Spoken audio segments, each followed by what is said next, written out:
유효해 법 10번째 시간입니다. 네, 안녕하세요. 네. 이제 10번까지 찍잖아요, 지금. 네. 찍다 보니까 제가 두 가지 이제 이렇게 좀 마음에 네. 불만이 쌓였어요. 뭡니까? 첫 번째는 네. 법 하니까 사람들이 법은 진짜 안 좋아하나 봐요. 그러니까 이게, 법 하니까 네.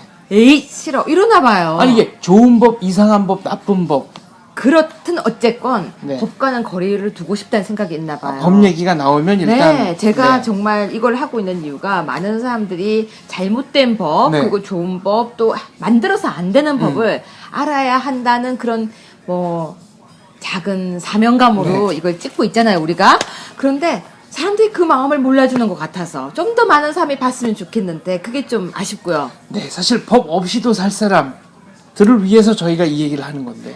근데 우리가 법 없이는 못 살잖아요. 그렇죠. 현실적으로 불가능하니까. 그리고 또 하나는요. 네. 제가 이렇게 자료 준비를 하느라고 이거 찍기 전에 맨날 공부를 하다 오거든요. 네. 이거 얼굴을 봤더니 다크서클이 내려오고. 아니 뭐 지금까지는 정말 네, 전혀 문제 없으시죠. 아니요, 너무 이쁘지 않게 나와서 네. 그걸 보면서 이거 큰일 났다. 공부를 해야 되나 화장을 해야 되나 했는데 오늘도 역시 공부를 또 하고 나왔습니다. 네, 장비를 갈면 뭐 해결될 문제라고 생각합니다. 네, 근데 오늘은 제가요, 네. 지금, 이건 좀 화가 나는 법인지, 네. 근데 사실 이 법 이야기를 하다 보면 사람들이 보면서 그건 네 생각이야, 그건 유여해 너 생각이야 할 네. 수도 있겠지만, 저는 그런 생각이 들어요. 제 생각이기도 하지만, 많은 사람들이 이 생각을 해야 되는 법도 있고요. 그럼요. 또, 법이라는 것이 결국은 소수를 보호할 것인가 다수를 보호할 것인가가 네. 굉장히 중요한 문제예요. 네. 그래서 제가 하는 이야기들이 정답이라는 것이 아니라 네. 그래도 이렇게 이런 부분도 생각해 주세요라고 던지면 될 것 같아요. 근데요. 자, 오늘 이게 지금 2015년 9월 2일자 네. 기사에 나온 것입니다. 다문화가 경쟁력이다. 네, 그건 뭐 인정할 수 있습니다. 네. 불법 체류자 자녀로 태어나서 서류에 없는 유령 신세다. 네. 이러는데요. 자, 이자스민 의원께서 발의를 했습니다. 무엇을 발의했냐면요. 불법 체류자 자녀에게 지위를 주는 법이에요. 네. 그래서 불법 체류자 아동에게 권리 보장하는 기본 법안, 즉 이주 아동 권리 보장 기본 법안이에요. 그러니까 학교도 다니게 하고. 그러니까 그냥 모든 권리를 다 지금도 학교 다녀요. 근데 모든 권리를 다 주자는 건데 이게 좋아요. 좋은데 가만히 들여다보면요. 이 법이 문제가 있어요. 네. 근데 이 법이 문제가 있다는 이야기를 하기가 참 많이 힘든 것 같아요. 왜냐면 그럼 제가 이야기를 하면은 그러면 아동의 그런 배울 권리, 아동의 권리를 애들 밥 굶기자는 거냐? 너는 그걸 싫어하는 네. 것이냐 할 수 있어서 제가 말하기가 참 조심스럽지만 네. 해야 될 건 해야 될 것 같아요. 그래서 이야기를 하는데요. 자, 아동은 보호받아야 되는 거 맞고요. 유엔 아동 권리 협약에 의해서 보호받아야 되는 거 맞아요. 네. 그건 기본인데 그렇다면 불법 체류자는 과연 옳은가 하는 거예요. 그렇습니다. 이번에 또 판례가 하나가 나왔어요. 네. 그게 뭐냐면요. 불법 체류자의 근로, 노동쟁의를 인정하자는 판례가 대법원에서 나왔어요. 그래서 지금 불법 노동자들인지는 그러니까 합법 노동자들인지는 모르겠지만 외국인 노조도 설립 허가. 그게 허가된 됐죠. 판례가 나왔는데요. 저는 이게 되게 조심스러운 판례라고 생각해요. 원래는 네. 불법 체류자를 고용하면 안 돼요. 그 자체가 불법이죠. 왜? 그런데 네. 불법 체류자를 고용을 해서 쓴 이유가 뭘까요? 아무래도 인건비가 싸고. 싸요. 예, 그리고 뭐 3D 업종을 좀 기피하는 사회적 풍조가 있으니까. 그런 것도 있지만 내보낼 때 쉬워요. 해고가 예, 자유롭다. 이게 되게 지금 이게 맞물린 게 많아서 고용 유연성이 높은 거네요, 그러니까. 제가 네. 이런 이야기를 하는 게 아까 조심스럽다고 했던 이유가 누군가는 건드려야 돼요. 네. 건드려야 되는데 자, 불법 체류자는 불법이에요. 네. 이름부터 불법 체류잖아요. 그러면 불법 체류자가 있으면 외국 생활 해보셨잖아요. 네. 비자 어땠어요? 비자 뭐 서류 들고 가서 1년 혹은 뭐 길게는 2년 체류 허가 받고. 그때 네. 비자 받을 때 만만치는 않잖아요. 만만치 않죠. 그렇죠. 네. 우리가 공부를 하고 있다거나 아니면 일을 하고 있다거나 네. 뭔가 증명이 돼야 되고 또 비자를 발급받으러 가서도 생각보다 힘들어요. 네. 앉아서 기다리고 있고 또 비자를 받을 때는 약간 이런 마음으로 받게 돼요. 그렇죠. 그거는 누구나 다 겪잖아요. 특히 저도 독일에서도 냉정해요. 네. 바로 비자 끊어버리고 나가라. 수감시키거든요. 근데 불법 체류라는 것은 다시 이야기하면 합법적으로 있을 수 없는 사람들이란 얘기예요. 그렇습니다. 그러면 이 사람이 왜 받으면 되는 거잖아요. 네. 비자를. 다른 사람들 다 받고 있는데 편하려고 안 받은 사람도 있고 받을 수 없으니까 안 받은 네, 사람도 사정이 있어서 못 받는 경우가 근데 있고. 다 그런 건 아니지만요. 범죄자도 많아요. 범죄자. 도망온 경우죠. 받을 수가 없는 거예요. 아니면은 그 나라 본국에서 뭔가 문제가 있어서 여권도 가짜인 경우가 많아요. 네. 그러면 이 사람들의 권리를 보장하는 것이 과연 맞을까를 생각해 봤을 때 전 딱 이 예를 들고 싶어요. 기억나세요? 한명숙 전 장관 시절이었던 것 같은데 네. 외국인 들어올 때 이렇게 지문 날인을 없앴던 거 기억나세요? 네. 그 이후에 외국인 범죄가 정말 많이 늘어났어요. 확실한 상관관계가 있습니까? 통계적으로 통계적으로 증명이 되나요? 예, 외국인이 늘어났다는 통계는 확실히 있어요. 네. 법무부 통계상으로 범죄가 늘어났어요. 그러니까 그것을 했더니 이렇게 확실히 늘어났다라는 건 아니지만 네. 그 이후 시점부터 외국인 범죄가 늘어난 건 확실해요. 그러니까 외국인 그 인구 증가분, 그 증가율하고 범죄율하고가 뭐 비슷하게 가면은 뭐 특별히 범죄가 급증했다고 볼 수는 없지만 네. 예컨대 외국인 증가율이 30%인데 범죄율이 60%가 뛰었다. 이런 경우에는 이제 확실히 범죄율이 높아졌다고 할 수 네. 있는 거잖아요. 그리고 다시 지문이 부활되었습니다. 아, 결국 그렇게 돌아갔군요. 예, 결국 부활되었습니다. 네. 그랬더니 이렇게 다시 추세가 내려가는데 문제는요. 그 당시에 불법 체류자, 불법 입국이 너무 많았다는 거예요. 지문이 없어졌더니 네. 불법으로 입국한 사람들이 생각보다 많아졌다. 불법 입국자가 많아졌고 아무래도 절차가 간소화되면 네. 그리고 혹시 그 얘기 들으셨죠? 그러니까 어느 지역이라고는 특정을 제가 하진 않겠지만 거기서 들어와서 대행 살인을 하고 도망가는 사람도 많다. 이런 이야기들도 좀 흉흉해 보이지만 있잖아요. 네. 그리고 오원춘 사건 같은 경우에도 우리가 외국인들이 들어와서 범죄를 저지르는데 외국인들이 들어와서 외국인이 꼭 범죄를 저지른다. 그게 아니라 네. 외국인이 와서 우리나라 국민들은요. 열 손가락 다 찍잖아요. 네. 우리 이거 다 돌려 찍잖아요. 지문.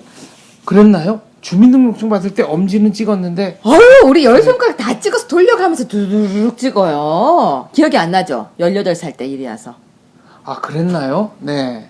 우리가 18살 때 주민등록증을 발급받을 때는 네. 그 기쁜 설렘 마음에 아, 워낙 오래전 일이라 기억이 안 나이 나요. 같은 찍을 때 이렇게 네. 돌려가면서 다 네. 찍었는데 아니, 기억이 안 나요. 엄지손가락을 확실히 찍었다는 그건 기억이 있는데 여권. 네. 그건 여권. 아니, 지금 주민등록증에도 이렇게 그거는 재갱신. 네. 갱신할 때. 네. 처음에 할 때는 이렇게 아, 10개 다 찍었군요. 네.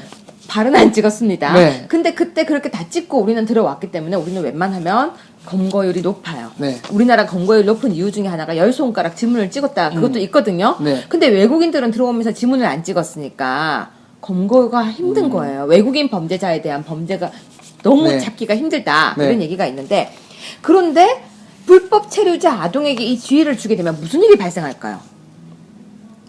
그러면은 그 부모에게도 체류, 그러니까 영주권이 나가야 되는 거고. 그런 걸 떠나서 불법 체류를 인정하게 되는 거예요. 그 이제 불법 체류가 아니라 합법 체류가 되는 거네요. 불법이 합법하죠. 네. 그러면 몰래 들어와서 그냥 있어도 아이가 학교를 다니고 있다고 하면 이제 그 사람에게 인정을 해줄 수밖에 없는 상황이 돼요. 그러면은 이제 사회복지도 다 해줘야 되는 거네요. 그런데 법리상으로 보자면. 그런데요. 그렇게 들어와서 또 다문화를 만들죠. 네. 그 사람들이. 그러면 자연스럽게 그냥 합법적으로 이제 우리나라에서 다문화 인정까지 받습니다. 네. 제가 누군가를 비하하거나 폄하하려고 하는 건 절대 아닌데요. 이잘스민 의원은 국회의원이죠. 네. 근데 저는 이분이 국회의원이 된 것이 과연 타당할까에 대한 의문도 좀 갖고 있어요. 이분이 자질이 된다 안 된다 부분이 아니라 우리나라 대한민국 국회의원이 되는 것이 왜 이렇게 어려울까? 네. 그러니까 왜 이렇게 쉽게 될까? 외국인이면. 네. 자국인은 어렵잖아요.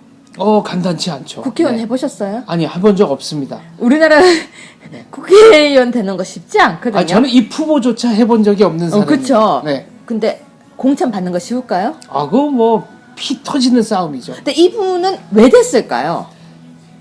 이게 다문화 가정을 누군가 대표해야 한다는 상징성. 근데 왜 대표를 해야 되는 걸까요? 글쎄, 뭐, 소수자에 대한 배려, 이런 거 아니에요? 그러면 우리나라 소수자가 너무 많아요. 네. 우리나라에 소수자 진짜 세모녀 자살 사건 이런 거 기억나시잖아요. 네. 그런데 왜 다문화에게 이렇게 복지를 많이 주냐는 거예요. 유아 보육료 100% 전액 무상, 유아 도우미 100% 전액, 어린이집 영순위, 기초수급자 신청 영순위, 무상 의료보험 혜택, 강원도는 1,000만 원, 광주시 500만 원, 인천시는 무제한 무료 의료 지원 혜택, 줄줄줄 이게 다예요, 이거 다. 네. 보이세요? 그러니까 이게 일종의 좀 역차별 비슷하네요. 근데 야, 결혼 네. 지원도 있어요. 결혼 지원. 그러니까 예식장과 이바지 음식비 지원, 네. 신혼여행의 경우 호텔과 왕복 항공권 지원, 인터넷과 TV 수신료, 휴대전화비 50% 할인 혜택, 그다음에 다문화 가정 대학 특별 전형 입학 가능, 수능 시험을 볼 필요가 없다. 각 대학교 다문화 특별 장학금 혜택으로 거의 공짜로 대학을 다닌다. 방송통신대는 아예 100% 공짜네요. 은행 송금시 송금도 공짜. 우리은행이고요. 이거는 뭐 얼마 안 되지만, 네, 그래도. 주민증 재발급 시 그것도 네. 무료. 한국인은 돈 내야 돼요. 네. 이거 왜 그래야 하는가? 야, 놀이공원, 영화관도 정부 보조금 지원, 네. 몰랐죠? 네. 그러니까 왜 이렇게 해야 되는가? 근데 이제는 다문화를 넘어서서 불법 체류까지, 왜 불법 체류자까지? 이거 뭐 되게 많네요. 운전 학원비 지원, 참고서, 자습서, 문구용품, 책가방 전부 무료. 야, 그리고 대학도 고대는 외국인이 학점 3.8 이상이면은 등록금 전액 면제. 이건 외국인 유학생들. 이건 이제 다문화가 아니고. 다문화가 아니고 네. 우리나라가 외국인에 대해서 얼마만큼 많은 혜택을 주는지를 제가 연구를 해봤거든요. 네. 우리 외국에 유학 갔을 때 외국인이어서 혜택 더 받은 거 있나요? 아니, 없습니다. 외국인이기 때문에 더 내야 되거든요. 등록금을 더 내야죠. 오히려. 그렇죠. 네. 근데 우리나라는 왜 외국인에게 등록금을 70%씩 할인해주죠? 이거는 아마 아직 그러니까 선의로 해석하자면 한국 대학들이 세계적 경쟁력이 좀 떨어지니까 네. 그런 면에서 유학생 유치를 위한 어떤 인센티브다. 이렇게. 그래서 한국인 복지 예산이 2조 8천억이 삭감됐어요. 네. 한국 학생들은요, 지금 학자금 대출도 줄어들었어요. 이 학생들 얘기를 하기 전에 일단 아까 다시 했던 돌아올게요. 다문화 가정으로 돌아가죠. 예, 다문화와 불법 체류인데, 네. 그러니까 불법 체류자들에 대해서 지금 너무 관대한 법을 자꾸 만들려고 하고 있어요. 그러니까 다문화에 대해서 그만큼 관대한 법이 만들어져서 한국인에 대한 복지 예산이 2조 8천억 원 삭감이 됐다는 거죠. 그렇죠. 이 중에 이제 삭감된 게 저소득 결식 아동급식 541억 전액 삭감, 네. 저소득 에너지 보조금 903억 전액 삭감, 저소득 일자리 창출 지원금 340억 전액 삭감, 비정규직의 정규직 전환 예산 1,100억 전액 삭감. 제일 큰 거는 요거로군요. 무직가정 대부사업비 3천억 원 전액 삭감. 그 다음에 외국인들은 공짜로 치료를 해주는데 저소득층 의료비 지원 880억 원 전원 삭감. 저소득층 학자금 대출 신용보증 지원 1,000억 원 삭감. 어때요? 그러면 네. 지금 오늘 기사에는 불법 체류자 자녀로 태어나서 서류에 없는 유령 신세, 그리고 본인의 아이가 다문화 가정의 아이였기 때문에 뭐 고통받은 것 이런 거 쓰는데, 우리나라의 아이들도 고통을 받아요. 네. 그 우리나라의 아이들도 이렇게 역차별 당해요. 그런데 불법 체류자를 인정하게 되면은, 자, 불법을 합법처럼 인정을 하게 되면은 법은 누가 지키나요? 그러니까 이 불법 체류자들이 합법적으로 입고 그래서 합법적으로 체류할 수 있도록 도와주는 게 다문화 정책이 돼야 되는 것 같은데요. 그래서 차라리 합법적으로 정책을 할 수 있도록 해주는 건 상관이 없는데, 네.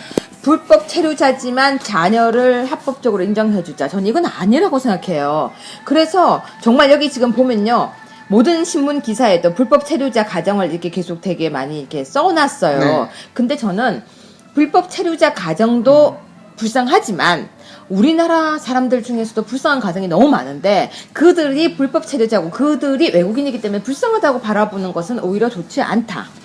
저는 뭐 외국인들이 한국에 와서 열심히 일을 하고 합법적으로 세금을 내고 그렇다면 당연히 우리 사회의 한 구성원으로서 받아들여야 된다고 생각합니다. 그런데 네. 불법 체류자들을 무조건 뭐 합법적으로 체류할 수 있게 해주자. 이거는 글쎄요. 네. 여기서 지금 이야기하고 있는 것은 유엔 아동권리협약이 1991년에 비준해서 네. 초등교육은 의무이기 때문에 무료로 제공되어야 된다. 그래서 불법 체류자 아이들도 받고 있어요. 네. 지금 현재 받고 있는데 그러면 그 아동권리협약이 불법 체류자도 하라고 한 것일까라는 질문을 저는 한번 두고 싶어요. 아, 유엔 협약이? 네. 과연, 네. 네. 저는 그건 아니라고 생각해요. 여기서 말하는 것은 합법적으로 있는 모든 아이들을 네. 얘기하는 건데, 이게 좋아요. 한 발 또 갑시다. 그래서 그 아이들을 하고 있어요. 그런데요, 공무원은요, 불법 체류자를 색출해야 돼요. 그렇죠. 그게 공무니까. 네, 그런데 그 아이의 엄마예요. 네. 애들은 3명이 학교를 다니고 있어요. 네. 그럼 엄마를 내보낼 수 있나요? 그거는 참 인정상 네. 할 수 없는 일이죠. 그러면 공무원들은 이제 눈에 뻔히 보이는 거예요. 네. 근데 이제 어떻게 해야 돼요? 눈 감아야죠. 그래서 네.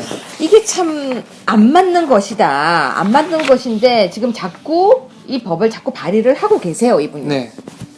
저는 이분이 자꾸 발의를 할 수 있도록 이렇게 할 것이 아니라 아예 정확하게 공청회를 해야 된다고 생각해요. 자꾸 본인이 다문화 가정이기 때문에 자꾸 다문화 가정 또는 불법 체류자 네. 이런 것을 굉장히 뭔가 이렇게 관대한 시각 또는 본인의 입장에서 이야기를 하는 것 같은데요. 내 목소리만 자꾸 낼 때 그 법이 좋은 법은 아니에요. 그렇습니다. 또 나의 권리와 나를 보장해달라고 하는 것도 좋은 법이 절대 아니에요. 여긴 대한민국이죠. 네. 대한민국을 기준으로 법을 해야 되는데 왜 자꾸 그러면 필리핀에 가서 국회의원 하면 되잖아요. 예, 어느덧 이제 방송 시간이 다 돼서 제가 마무리를 한번 해보겠습니다. 휴머니즘은 참 아름다운 인간의 본성 가운데 하나입니다만 휴머니즘이 국가 운영의 기본 원리가 되면 이렇게 나라가 망하는 거죠.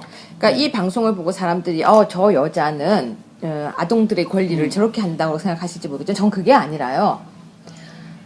아동 권리 챙겨야 되고 정말 하지만 공평해야 한다는 겁니다.